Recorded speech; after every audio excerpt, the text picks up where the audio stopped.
Hello साथियों, welcome to knowledge world. कैसे हैं आप लोग सभी? आई होप सभी अच्छे होंगे। आज हम लोगों का सेट नंबर कितना है? तो 4 नंबर सेट को आज हम लोग करेंगे। इससे पहले हम 3 सेट कर चुके हैं। सभी का जो है आपको प्लेलिस्ट बना दिया गया है चैनल पर। उस प्लेलिस्ट में जाकर के आप पिछला वीडियो को देख सकते हैं और इसका पीडीएफ हमारे Telegram channel knowledge world PDF पर अपलोड कर दिया गया है और टेलीग्राम चैनल का लिंक इस वीडियो के डिस्क्रिप्शन में दे दिया गया है। चलिए वीडियो स्टार्ट करते हैं। देखिए, पहला प्रश्न कहता है कि हेस का नियम ऊष्मागतिकी के किस सिद्धांत पर आधारित होती है। तो सबसे पहले हम समझते हैं हेस का नियम क्या होता है। देखिए, हेस का नियम होता है कि चाहे कोई भी रासायनिक अभिक्रिया, देखिए वो एक रासायनिक अभिक्रिया है जो या तो एक पद में हो संपन्न हो या कई पदों में संपन्न हो, तो उसमें जो कुल आपको एंथैल्पी जो होता है, एंथैल्पी परिवर्तन, ये हमेशा क्या होता है, आपको एक समान होता है। यही आपको कहता है हेंस का नियम। ठीक ना। अब देखिए, ये जो हेंस का नियम है ये ऊष्मागतिकी के किस सिद्धांत पर आधारित है, तो उसको जानने से पहले हम समझ लेते हैं कि ऊष्मागतिकी का कितने नियम है। तो देखिए, ऊष्मागतिकी का टोटल 3 नियम है। तो हम तीनों नियम को बारी बारी से देखते हैं। तो पहला नियम क्या है कि ऊष्मागतिकी का 0वां नियम। ये देखिए, 0वां नियम क्या कहता है कि देखिए इस नियम के अनुसार क्या होता है कि अगर कोई है ए, कोई ए है पदार्थ जिसका कि तापमान बी के बराबर है, ठीक है, और बी का तापमान सी के बराबर होगा, तो ए और सी का तापमान आपस में बराबर होगा। यानी कि ए का तापमान अगर बी के बराबर है और बी के तापमान सी के बराबर है, तो यानी कि ए का तापमान आपको सी के बराबर होगा। यही क्या है, आपको ऊष्मागतिकी का 0वां नियम है। और ऊष्मागतिकी का 0वां नियम जो है ये किसको परिभाषित करता है, तो ये तापमान को परिभाषित करता है। ये बहुत ही इंपॉर्टेंट पॉइंट है, ठीक है। तो देखिए, अब ऊष्मागतिकी का 0वां नियम देख लीजिए किसको परिभाषित करता है, तो ये आपको तापमान को परिभाषित करता है, ठीक है। अब देखिए, ऊष्मागतिकी का पहला नियम क्या कहता है। तो पहला नियम कहता है कि इस नियम के अनुसार किसी वस्तु को दी गई ऊष्मा से वह वस्तु या वह मशीन हो दो कार्य करते हैं। यानी कि किसी भी वस्तु है या कोई भी मशीन है, उसको अगर ऊष्मा दिया जाता है तो वो क्या करता है, दो कार्य करता है। तो पहला कार्य क्या करता है, तो पहला कार्य करता है कि वो जो है ना अपने आंतरिक ऊर्जा में वृद्धि करता है और बाह्य कार्य उसके बाद करता है। यानी कि ऊष्मागतिकी के नियम क्या कहता है कि जैसे कोई भी वस्तु है उसको हम कोई भी हीट दिए, यानी कि हीट दिए, तो वो दो कार्य करेगा। सबसे पहला कार्य क्या करेगा, वो अपने आंतरिक तापमान को बढ़ाएगा, उसके बाद तो वो जो है आपको बाह्य कार्य करेगा, ठीक है। तो ये जो है ऊष्मागतिकी का पहला नियम जो है ये किस सिद्धांत पर आधारित है। ये क्या क्या यहाँ पर देखिए, ऊर्जा जो दिए हम, तो सबसे पहले क्या किए, ऊर्जा को संरक्षित किया, यानी क्या हुआ कि ऊर्जा के संरक्षण के सिद्धांत पर आधारित है। और ऊष्मागतिकी के पहले नियम से जो होता है आपको ये ऊष्मा को परिभाषित करता है। किसको परिभाषित करता है, तो ऊष्मा को। और ये ऊष्मागतिकी संरक्षण के सिद्धांत पर ये कार्य करता है। तो ये हम देख लिए पहला नियम भी। अब देखिए, ऊष्मागतिकी का दूसरा नियम होता है जो कि आपको एंट्रोपी को परिभाषित करता है। अब देखिए क्या कहता है, इस नियम के अनुसार जो है ऊष्मा का प्रवाह निम्न ताप से उच्च ताप में नहीं होता है अगर बाह्य बल अनुपस्थित हुई। कोई भी अगर बाह्य बल लगाएंगे तो सामान्यतः क्या होता है, तापमान का प्रवाह, तो तापमान का प्रवाह होता है आपको उच्च तापमान से निम्न ताप की ओर। क्या होता है, तो ऊष्मा का प्रवाह उच्च से होता है आपको निम्न की ओर, ठीक ना। जब इस पर कोई बाह्य बल लगाते हैं तो ये निम्न से उच्च तक भी होने लगता है। कोई भी यंत्र लगा देते हैं, वही कह रहा है कि जो है ना कि ऊष्मा का प्रवाह जो है निम्न ताप से उच्च ताप में नहीं होती है। अगर बाह्य बल अनुपस्थित हो तो ऊष्मा का प्रवाह हमेशा उच्च ताप से निम्न ताप पर होती है। और इसी नियम के अनुसार कहता है कि कोई भी मशीन उसकी दक्षता 100% से कम होती है, ठीक। तो ऊष्मागतिकी का हम तीनों नियम देख लिए। तो यहाँ देखिए हमसे पूछा है कि हैस का नियम ऊष्मागतिकी के किस सिद्धांत पर आधारित है। ये जो है आपको हैस का नियम क्या करे कि अभिक्रिया एक पद की सब जगह क्या होगा, उसका एंथैल्पी समान होगा। ये क्या है, तो आपको पहला सिद्धांत कहता है। तो इसका उत्तर क्या जाएगा, ऑप्शन नंबर ए, पहला सिद्धांत। यानी कि हैस का नियम जो है ऊष्मागतिकी का पहला सिद्धांत पर जो है ये आधारित है, ठीक है। यही है पहला सिद्धांत, इसी पर आधारित है। चलिए नेक्स्ट प्रश्न है कि प्रेरकत्व का एसआई मात्रक क्या। देखिए, प्रेरकत्व जो होता है इसका एसआई मात्रक क्या होता है, तो हेनरी होता है, जो कि ऑप्शन नंबर ए में दिया हुआ है, हेनरी, ठीक ना। इसे जो है आपको एच से डिनोट किया जाता है। हेनरी को किससे डिनोट करते हैं, तो एच से, ठीक ना।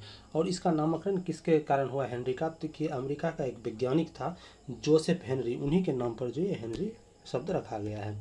अगला प्रश्न है कि निम्न कथनों में से कौन सा प्लास्टिसिटी के गुण को संदर्भित करता है। तो प्लास्टिसिटी को सबसे पहले हम समझते हैं क्या होता है प्लास्टिसिटी। देखिए, प्लास्टिसिटी जो होता है इसका अर्थ होता है कि किसी भी पदार्थ की उस क्षमता से, यानी कि प्लास्टिसिटी का अर्थ क्या है, कि कोई भी पदार्थ है उस पदार्थ की उस क्षमता से है जिसके द्वारा वह बल लगाने पर अस्थायी रूप से विकृत हो जाती है, उसे क्या कहते हैं, प्लास्टिसिटी कहते हैं। और जब बल हटा लिया जाता है तो वह अपनी नई विकृति रूप बना लेती है, इसे क्या कहते हैं, तो गैर लोचदार विकृति भी कहते हैं। यानी क्या हुआ कि प्लास्टिसिटी को हम समझ लिए, यानी क्या हुआ, प्लास्टिसिटी क्या कहता है कि कोई भी पदार्थ है उस पर अगर उस क्षमता से जिसके द्वारा कि बल लगाने पर अस्थायी रूप से विकृत हो जाती है और जब हटा ली जाती है तो वो अपनी नई विकृति बना लेती है, तो उसे हम कहते हैं प्लास्टिसिटी। तो हमसे क्वेश्चन का है कि निम्न कथनों से कौन सा प्लास्टिसिटी गुण को संदर्भित करता है। तो देखिए ए नंबर का है कि प्लास्टिसिटी पदार्थ में कठोरता गुण को दर्शाता है, नहीं। बी में कहा है कि प्लास्टिसिटी के कारण तनाव हटने के बाद वस्तु अपने मूल स्थान वापस आती है। सी में कहा है कि प्लास्टिसिटी पदार्थ के भंगुरता की स्थिति को दर्शाता है। डी में कहा है कि यदि किसी सामग्री के तनाव की स्थिति में बिना टूटे अस्थायी विरूपण गुजरने की क्षमता होती है। देखिए प्लास्टिसिटी जो है यही गुण कहता है कि इसको जब हम खींचते हैं तो ये क्या होता है कि ये बिना टूटे जो है अस्थायी विरूपण से गुजरने की इसमें क्षमता होती है। इसका उत्तर ऑप्शन नंबर डी हो गया। ठीक, चलिए नेक्स्ट प्रश्न है, देखिए नेक्स्ट प्रश्न है कि न्यूटन के गति के किस नियम को गैलीलियो का नियम कहते हैं। देखिए न्यूटन गति का जो पहला नियम है, न्यूटन गति का जो पहला नियम है इसे क्या कहते हैं हम, तो इसे हम गैलीलियो का नियम भी कहते हैं, गैलीलियो का नियम। और इसे ही कहा जाता है आपको जड़त्व का नियम भी, जड़त्व का नियम। ठीक, तो ये जो है न्यूटन गति का पहला नियम, ये क्या कहता है कि जब देखिए कोई भी वस्तु अगर स्थिर है तो स्थिर में ही रहना चाहता है, और चाहे जो भी वस्तु है वो अगर गति में है तो वो गति में ही रहना चाहता है जब तक कि ऊपर कोई भी बाह्य बल ना लगे। तो यही कहता है न्यूटन का पहला नियम, जो इसे हम क्या कहते हैं, गैलीलियो का भी नियम कहते हैं। तो इसका उत्तर ऑप्शन नंबर ए हो जाएगा। ठीक ना, यानी कि न्यूटन की गति के किस नियम को हम गैलीलियो का नियम कहते हैं, तो ये पहला नियम जो है उसको गैलीलियो का नियम कहते हैं। नेक्स्ट प्रश्न है कि फोनोमीटर का प्रयोग किस लिए किया। देखिए फोनोमीटर जो है इसका जो प्रयोग होता है ये होता है आपको ध्वनि की तीव्रता को मापने के लिए, ध्वनि का जो तीव्रता कितना है इस चीज़ को मापने के लिए जो हम यंत्र का प्रयोग करते हैं उस यंत्र का नाम है फोनोमीटर। ठीक है, अब देखिए समुद्र की गहराई है, इसको मापने के लिए हम प्रयोग करते हैं फायदोमीटर का, फायदोमीटर का। अब देखिए हृदय की गति जो है इसका प्रयोग हम करते हैं कार्डियोग्राफ का प्रयोग, जिसे आला भी कहते हैं, कार्डियोग्राफ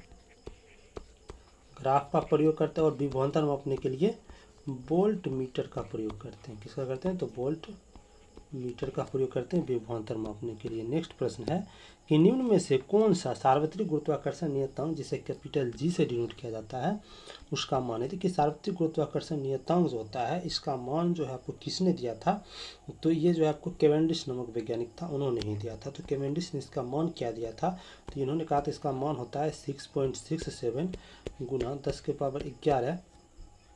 10⁻11 न्यूटन मीटर स्क्वायर प्रति केजी स्क्वायर होता है। देखिए किस ऑप्शन में दिया, तो ये आपको ऑप्शन नंबर ए में दिया हुआ है 6.67 -11 न्यूटन स्क्वायर प्रति केजी स्क्वायर, नहीं है ऑप्शन नंबर सी में दिया हुआ है। तो इसका सही उत्तर ऑप्शन नंबर सी हो जाएगा 6.67 गुना 10⁻11 न्यूटन मीटर स्क्वायर प्रति केजी स्क्वायर। नेक्स्ट प्रश्न है कि किसी समान ऊंचाई से अलग अलग भार की वस्तुएं गिराई जाएगी तो निम्न में से कौन सा कथन सही होगा। इस समान भार से कहा है लेकिन ये क्लियर नहीं किया है कि निर्वात है या वायु में गिरा रहा है, किस माध्यम में हम गिरा रहे हैं, माध्यम के बारे में क्लियर नहीं कहा है, क्वेश्चन तो अधूरा है। देखते हैं ऑप्शन पढ़ के क्या समझ में आता है। ऑप्शन नंबर ए में कहा है कि पृथ्वी के समीप आने पर वेग में परिवर्तन होगा, बी में कहा है उसके त्वरण में परिवर्तन होगा, और सी में कहा है त्वरण एक समान रहेगा, और डी में कहेगा उसके भार में परिवर्तन होगा। तो देखिए यहाँ जो आपको ऑप्शन है उस हिसाब से लग रहा है कि इसमें त्वरण जो है सब जगह एक समान होगा। ठीक ना, इसको जो हम क्या लेके चलते हैं, तो निर्वात लेके चलते हैं, इसमें क्या होता है निर्वात लेके चलते हैं। तो निर्वात में क्या होता है, मतलब सभी जो एक साथ गिरता है, यानी कि एक साथ गिरा मतलब क्या होता है, एक समान त्वरण से गिरा, यानी कि त्वरण क्या होता है एक समान रहता है। तो इसका उत्तर ऑप्शन नंबर सी मारेंगे। ठीक है, चलिए नेक्स्ट प्रश्न है कि किसी अवतल दर्पण में किसी वस्तु को P तथा F के बीच रखा जाता है तो प्रतिबिंब कहाँ बनेगा। तो अवतल दर्पण की जितना भी स्थिति है जहाँ पर प्रतिबिंब बनता है तो सब स्थिति को हम एक ही इस वीडियो के माध्यम से हम देख लेते हैं। देखिए ये क्या है, तो अवतल दर्पण क्या होता है, जिसका परावर्तक सतह क्या होता है, धंसा होता है, उसे ही हम कहते हैं अवतल दर्पण। तो ये देखिए इसका परावर्तक सतह जो कि धंसा हुआ है। देखिए परावर्तक सतह के जो बीच का पॉइंट होता है जिसे हम क्या कहते हैं, जो परावर्तक सतह है इसके बीच का पॉइंट होता है ये, इसे पोल कहते हैं। उसके बाद देखिए उसके बाद जो ये जो जिस गोला का भाग है उस गोला की जो त्रिज्या होता है इस पॉइंट को कहा जाता है आपको, एक वृत्त का जो त्रिज्या है इस पॉइंट को कहा जाता है वक्रता त्रिज्या, और इसका आधा दूरी पर होता है आपको फोकस दूरी, और ये क्या है इन्फिनिटिव है। ठीक है, अब देखिए जब हम कोई वस्तु को इन्फिनिटी पर रखते हैं, यानी कि पहला स्थिति हम क्या कहें कि वस्तु को हम इन्फिनिटी पर रखे हैं, यानी कि अनंत पर रखें, तो इसका प्रतिबिंब बनेगा आपको फोकस पर। ठीक है, तो पहला स्थिति का ये देखिए ऊपर वाला जितना स्थिति है और नीचे वाला क्या है तो उसका प्रतिबिंब बना है, प्रतिबिंब बनेगा फोकस पर, और कैसा बनेगा तो छोटा बनेगा और काल्पनिक और उल्टा बनेगा। सभी प्रतिबिंब के लिए सबसे पहले देख लेते हैं प्रतिबिंब कहाँ बनेगा, उसके बाद इसकी प्रकृति और आकार को देखेंगे। तो दूसरा स्थिति क्या है, जब हम अनंत और वक्रता त्रिज्या के बीच में रखते हैं वस्तु को तो इसका प्रतिबिंब बनता है आपको वक्रता त्रिज्या और फोकस के बीच में बनता है। ठीक है, और देखिए जब हम वस्तु को कहाँ रखते हैं तो वक्रता त्रिज्या पर ही रखते हैं तो इसका प्रतिबिंब वक्रता त्रिज्या पर ही बनता है। उसके बाद देखिए जब वस्तु को हम वक्रता त्रिज्या और फोकस के बीच में रखते हैं तो ये चौथा स्थिति का, तो इसका प्रतिबिंब कहाँ बनता है तो वक्रता त्रिज्या और अनंत के बीच में बनता है। उसके बाद देखिए जब हम वस्तु को फोकस पर रखते हैं तो इसका प्रतिबिंब बनता है आपको अनंत पर। जब वस्तु को फोकस और पोल के बीच में रखते हैं छठा स्थिति में तो ये कहाँ पर प्रतिबिंब बनता है तो ये दर्पण के पीछे बनता है प्रतिबिंब, और ये दर्पण के जो पीछे प्रतिबिंब बनता है ये आपको काल्पनिक, आभासी, सीधा और ये बड़ा प्रतिबिंब होता है। अब देखिए हम सारा प्रतिबिंब की स्थिति प्रकृति को देख लेते हैं। ये जो देखिए प्रतिबिंब आपको बना है अनंत पर, और वक्रता केंद्र और अनंत के बीच का जो प्रतिबिंब बना है ये बड़ा होता है। उसके बाद देखिए जो वक्रता त्रिज्या पर बना है यानी कि वक्रता केंद्र पर बना है प्रतिबिंब वो क्या होता है बराबर होता है। देखिए जो वक्रता केंद्र और फोकस के बीच और फोकस पर बना है तो ये दोनों क्या होता है छोटा होता है, और पीछे वाला क्या होता है दर्पण के पीछे जो बनता है ये बड़ा प्रतिबिंब बनता है। ठीक है, अब देखिए इसका प्रकृति कैसा होता है, ये प्रकृति जो है दर्पण के सामने जितना भी प्रतिबिंब बना है सबका प्रतिबिंब प्रकृति जो होता है वास्तविक और उल्टा होता है, और दर्पण के पीछे जो बना है उसका प्रकृति होता है काल्पनिक और आभासी। तो अवतल दर्पण का जितना भी स्थिति था सभी का हम लोग देख चुके हैं। तो यहाँ हमसे क्वेश्चन पूछा है कि यदि अवतल दर्पण में किसी वस्तु को P तथा F के बीच में रखा जाता है तो प्रतिबिंब कहाँ बनेगा। तो देखिए P और F के बीच में यहाँ जो रखे हैं छठा स्थिति में इसका प्रतिबिंब कहाँ बना, दर्पण के पीछे बना है, और काल्पनिक, आभासी, सीधा और बड़ा बनेगा। ठीक, तो ये देखिए किस ऑप्शन में दिया हुआ है, क्या कहा है हमको कि P और F के बीच में रखा जाता है तो प्रतिबिंब कहाँ बनेगा तो प्रतिबिंब दर्पण के पीछे बनेगा, तो इसका तो ऑप्शन नंबर डी हो जाएगा।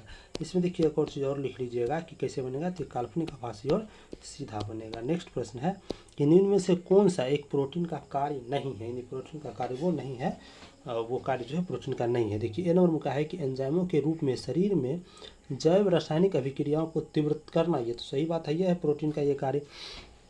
बी नंबर में कहा है कि आनुवंशिकी लक्षणों को विकास को नियंत्रित करना। देखिए आनुवंशिकी लक्षण का जो विकास होता है उसको नियंत्रित कौन करता है, तो ये करता है आपको डीएनए एवं आरएनए,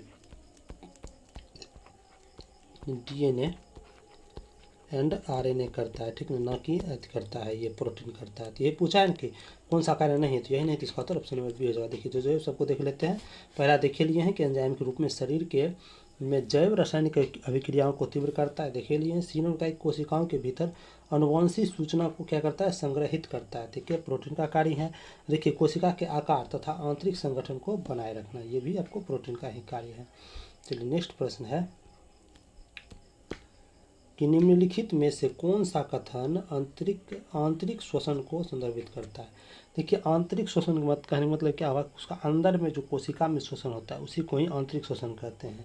यानी क्या हुआ कि इसमें क्या होता है तो रक्त तथा ऊतकों के बीच गैसों का आदान प्रदान जो होता है वो आपको आंतरिक श्वसन का संदर्भित करता है। तो इसका उत्तर ऑप्शन नंबर सी हो जाएगा। नेक्स्ट प्रश्न है कि निम्नलिखित में से कौन सा कवक द्वारा होने वाला रोग है। देखिए कवक द्वारा होने वाला रोग ऑप्शन नंबर एथलीट फुट दिया है, स्केवेज हुआ है और दाग हुआ, ये तीनों तो कवक से होने वाला रोग ही है, तो तीन हो गया। एक और लिख लेते हैं कवक से होने वाला रोग कौन सा है, तो गंजापन जो आजकल देखा जा रहा है, गंजापन ये भी क्या आपको कवक से होने वाला रोग है। लेकिन ये फाइलेरिया जो है ये कवक से नहीं होता, तो ये फाइलेरिया होता किससे है, ये आपको कृमि से होता है। ठीक है, एक है आपको गोल कृमि, क्या है गोल कृमि, इसी से फाइलेरिया होता है। ठीक है, उस कृमि का नाम क्या है तो गोल कृमि है, और इसका संक्रमण जो है किससे फैलता है, ये एक मच्छर है जिसका नाम है क्यूलेक्स मच्छर, क्या है तो क्यूलेक्स मच्छर है, इसी से जो है इसका संक्रमण फैलता है। ठीक है, चलिए नेक्स्ट प्रश्न है कि ग्रीन हाउस गैस का मुख्य घटक क्या होता है। देखिए ग्रीन हाउस गैस कौन कौन सा है, सबसे पहले ये जानते हैं। ग्रीन हाउस देखिए कार्बन डाइऑक्साइड है, मीथेन है, नाइट्रस ऑक्साइड है, और देखिए एक और है जलवाष्प, जल वाष्प, ठीक नहीं, ये सब क्या है तो ग्रीन हाउस गैस है, ठीक। 370 ऑप्शन नंबर डी हो जाएगा उपरोक्त में से सभी। नेक्स्ट प्रश्न है कि इष्ट में जनन किस विधि द्वारा। देखिए इष्ट में जनन जो होता है ये होता है आपको अलैंगिक जनन, और अलैंगिक जनन का एक विधि है मुकुलन, उसी के द्वारा होता है आपको इष्ट में जनन, जिसका उत्तर ऑप्शन नंबर बी हो जाएगा। नेक्स्ट प्रश्न है कि जीवधारियों का उनके वातावरण के साथ संबंध का अध्ययन क्या कहलाता है। कोई भी जीवधारी है उसके वातावरण के साथ जो संबंध है उस संबंध के अध्ययन को कहा जाता है आपको बायोनोमिक्स कहा जाता है, जो कि ऑप्शन नंबर बी में दिया हुआ है बायोनोमिक्स, इसका उत्तर ऑप्शन नंबर बी हो जाएगा। देखिए ऑप्शन नंबर ए में दिया है आपको बायोनिक्स, तो बायोनिक्स क्या होता है तो ये होता है आपको जैविक जगत में होने वाला कार्य का अध्ययन, यानी कि जितना भी जैविक जगत है, जैविक जगत उसमें जो कार्य हो रहा है उसका अध्ययन है, ठीक है, क्या है उसमें कार्य होने का। अब देखिए इथोलॉजी क्या है आपको, इथोलॉजी, ये इथोलॉजी है आपको सभी जंतुओं के व्यवहार का अध्ययन, कोई भी जंतु है, जंतु उसके व्यवहार का अध्ययन क्या कहलाता है इथोलॉजी। अब देखिए पेरास्टोलॉजी यानी कि पेरास्टोलॉजी ये क्या है तो ये आपको परजीवी का अध्ययन है, क्या है ये परजीवी जीवों का अध्ययन है, ठीक। चलिए नेक्स्ट प्रश्न है कि रक्तदाब का नियंत्रण किस ग्रंथि द्वारा। देखिए रक्तदाब यानी कि ब्लड प्रेशर क्या है तो ब्लड प्रेशर है कि ब्लड प्रेशर जो है इसका नियंत्रण किसके द्वारा किया जाता है तो आपको एक ग्रंथि का नाम है अधिवृक्क ग्रंथि, जो कि क्या होता है आपको किडनी के ऊपर पाया जाता है, ठीक ना, इसे हम अधिवृक्क कहते हैं। किडनी यानी वृक्क हो गया, वृक्क के जो ऊपर पाया जाता है त्रिकोण आकार का, इसे हम कहते हैं अधिवृक्क, जिसे एक और नाम है अधिवृक्क का। देखिए एक और नाम है इसको एड्रीनल ग्लैंड भी इसे कहते हैं, तो यही आपको ब्लड प्रेशर को क्या करता है कंट्रोल करता है। ये देखिए अधिवृक्क ग्रंथि जो इसके दो भाग होता है, ठीक है, एक होता है आपको कार्टेक्स और एक होता है मेडुला, ठीक है, जो है आपको इसको हम जूम करके लाए हैं। इसमें देखिए नीचे वाला भाग क्या है तो मेडुला है और ये ऊपर वाला भाग क्या है तो ये कार्टेक्स है, ठीक। चलिए नेक्स्ट प्रश्न है कि पित्त रस का स्राव किस लिए आवश्यक है। देखिए सबसे पहले जानते हैं कि पित्त रस का स्राव कहाँ से होती है, तो पित्त रस का स्राव जो होती है ये आपको लीवर से होती है, ठीक, कहाँ से होती है लीवर से। लीवर से आपको पित्त रस का स्राव होती है और ये स्टोर होती है, एक थैली होती है लीवर के नीचे ही, जिस थैली का नाम है पित्ताशय, पित्ताशय या गॉल ब्लाडर इसको कहते हैं, इसी में जाकर के स्टोर होता है, ठीक ना। अब देखिए ये जो है आपको पित्तरस इसका कार्य क्या है, तो ये जो पित्तरस क्या होता है कि जो बड़ा बड़ा जो होता है वसा का कण उसको क्या करता है आपको ये छोटा छोटा अवस्था में जो है बदल देता है, जिससे क्या होता है कि उसका पाचन आसान हो जाता है। तो इस प्रक्रिया को हम कहते हैं पायसीकरण, क्या कहते हैं पायसीकरण, यानी क्या है तो ये पायसीकरण मतलब ये आपको वसा के पाचन में ये सहायक है, तो इसका उत्तर ऑप्शन नंबर बी हो जाएगा। नेक्स्ट प्रश्न है कि रेड रॉट नामक बीमारी किस पौधे में होता है। देखिए रेड रॉट नामक बीमारी जो है ये होता है गन्ने में, इसका उत्तर ऑप्शन नंबर सी हो जाएगा गन्ना, ठीक। चलिए नेक्स्ट प्रश्न है कि खुली श्रृंखला वाले हाइड्रोकार्बन जिनमें कि कार्बन कार्बन के बीच कितना है तो ट्रिपल बॉन्ड है, तो वो क्या होता है। देखिए हाइड्रोकार्बन जो है मुख्य रूप से 3 प्रकार का होता है, एक होता है एल्केन, क्या होता है पहला एल्केन, जिसका सामान्य सूत्र होता है आपको CnH2n-2, और ये इसमें जो होता है आपको कार्बन कार्बन के बीच सिंगल बॉन्ड होता है, ठीक है। अब देखिए दूसरा क्या है, दूसरा आपको एल्कीन, एल्कीन, ठीक है, इसका सामान्य फार्मूला आता है CnH2n, सिर्फ CnH2n, और इसमें आपको कार्बन कार्बन के बीच क्या होता है तो डबल बॉन्ड होता है। तीसरा होता है आपको एल्काइन, तीसरा क्या होता है एल्काइन होता है, इसका सामान्य फार्मूला होता है CnH2n-2, और इसमें कार्बन कार्बन के बीच क्या होता है आपको ट्रिपल बॉन्ड होता है, ठीक है। अब देखिए जो इसमें सिंगल बॉन्ड है वो संतृप्त होगा और ये दोनों क्या होगा आपको असंतृप्त होगा, जिसमें डबल बॉन्ड या ट्रिपल बॉन्ड होता है तो वो कैसा होता है तो असंतृप्त होता है। यहाँ देखिए हमसे क्वेश्चन क्या पूछा है कि खुली श्रृंखला वाले हाइड्रोकार्बन जिनमें कार्बन कार्बन बॉन्ड होता है तो वो क्या बोलते हैं कार्बन कार्बन बॉन्ड, क्या आपको डबल बॉन्ड बोला है। देखिए डबल बॉन्ड जो होता है किस में होता है ये आपको एल्कीन में होता है, जिसका सामान्य फार्मूला होता है आपको CnH2n, तो ये किस ऑप्शन में दिया है तो आपको ऑप्शन नंबर सी में दिया हुआ है, तो इसका सही उत्तर क्या हो जाएगा ऑप्शन नंबर सी हो जाएगा एल्कीन, ठीक। चलिए नेक्स्ट प्रश्न है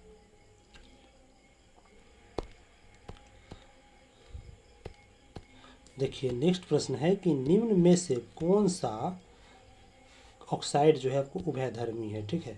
सबसे पहले समझते हैं कि उभयधर्मी ऑक्साइड क्या होता है। देखिए उभयधर्मी ऑक्साइड क्या होता है, ये आपको अम्ल एवं क्षार दोनों की भांति कार्य करता है। इसमें गुण जो है आपको अम्ल का भी होता है और क्षार का भी होता है, ठीक नहीं। इसमें जो है आपको उभयधर्मी गुण होता है, अम्ल का भी गुण और क्षार का भी गुण। देखिए कुछ आपको उभयधर्मी ऑक्साइड है, सभी को आपको याद ही कर लेना है। देखिए कौन कौन है, तो ये आपको Al2O3, ZNO, उसके बाद देखिए आपको है PbO, उसके बाद देखिए SnO2, ये सब क्या है, तो उभयधर्मी ऑक्साइड है। कहने का मतलब क्या हुआ कि दोनों में जो है आपको, मतलब ये सभी जितना भी है यौगिक, इस सभी में अम्ल और क्षार दोनों का गुण पाया जाता है, इसी कारण से उभयधर्मी ऑक्साइड कहते हैं। अब देखिए कोई भी धातु का ऑक्साइड है, कोई भी धातु का ऑक्साइड है, तो ये समानता कैसा होता है, तो ये होता है आपको क्षारीय। कैसा होता है, क्षारीय। और कोई भी आपको अधातु का जो ऑक्साइड है वो कैसा होता है, यानी कि अधातु का जो ऑक्साइड होता है वो होता है आपको अम्लीय होता है, ठीक। चलिए नेक्स्ट प्रश्न है, नेक्स्ट प्रश्न फिर इसका उत्तर मार देते हैं। क्या कहता है कि कौन सा जो आपको उभयधर्मी ऑक्साइड है, तो ये सब में से देखिए आपको उभयधर्मी ऑक्साइड कौन मारे थे, SnO2, तो इसका उत्तर ऑप्शन नंबर बी हो जाएगा। नेक्स्ट प्रश्न है कि कौन सा बहुलक गर्म करने पर मृदु नहीं होता है, यानी कि मृदु कौन नहीं होगा, जो देखिए आपको मृदु नहीं होता, ये आपको बेकेलाइट है, जिसका उत्तर ऑप्शन नंबर बी हो जाएगा।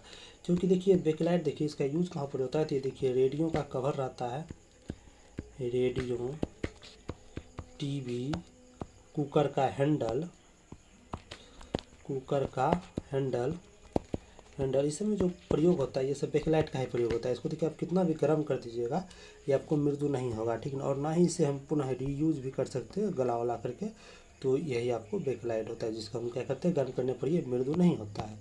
नेक्स्ट प्रश्न है कि गोबर गैस में कौन सा अवयव सर्वाधिक पाया जाता है, तो गोबर गैस में जो पाया जाता है ये आपको मीथेन पाया जाता है, जो कि ऑप्शन नंबर ए में दिया हुआ है।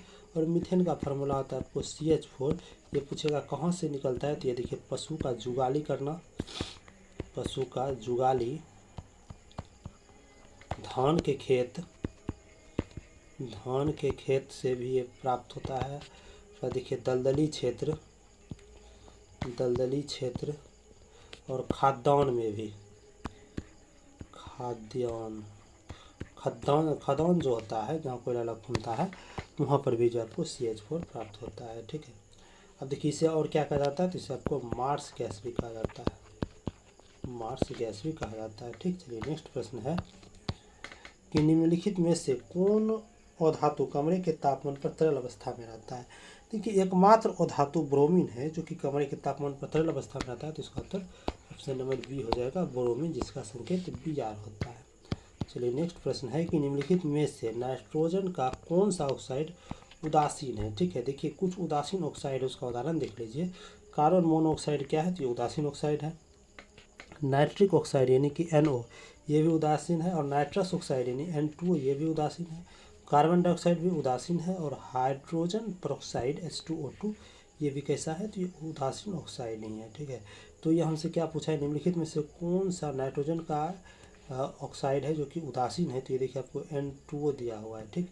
यही आपको दिया है, तो इसका उत्तर ऑप्शन नंबर डी हो जाएगा, जो कि डी में दिया हुआ है आपको N2O, तो इसका उत्तर ऑप्शन नंबर डी हो गया। नेक्स्ट प्रश्न है कि नाइट्रोजन गैस के अणु में निम्न में से कौन सा आवरण पाए। देखिए नाइट्रोजन का क्या होता है, परमाणु क्रमांक 7 होता है। कितना होता है, नाइट्रोजन 7 होता है।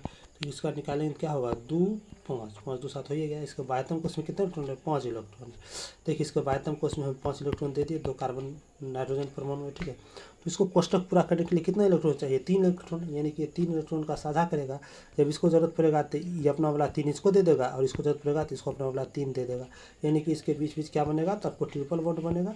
तो इसका उत्तर क्या हो जाएगा, ऑप्शन नंबर बी हो जाएगा। ट्रिपल बॉन्ड कैसा रहेगा, तो ये सह जो आपको सहसंयोजी रहेगा, क्योंकि देखिए जब इसको जरूरत पड़ेगा तो इसको देगा, जब इसको जरूरत पड़ेगा तो ये इसको देगा, तो नीचे क्या हो गया, त्रिसहसंयोजी बंद हो जाएगा।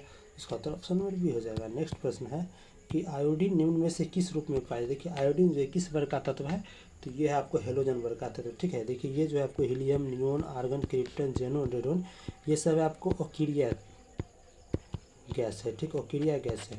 अब देखिए इस बगल में जो है आपको, जिसको हम कहते हैं 7वां ग्रुप या 17वां ग्रुप भी कहते हैं, 7th A भी कहते हैं, तो इसमें देखिए कौन कौन सा तत्व है, तो इसमें फ्लोरीन, क्लोरीन, ब्रोमीन, आयोडीन और स्टेटिन। देखिए आयोडीन और स्टेटिन जो है ये दोनों आपको ठोस अवस्था में पाया जाता है। ब्रोमीन जो वितरण देखे थे ये किस में, तो द्रव में पाया जाता है। और देखिए फ्लोरीन और क्लोरीन ये दोनों आपको गैस अवस्था में पाया जाता है। ठीक है, तो यहाँ हमसे पूछा है किसके बारे में, आयोडीन के बारे में।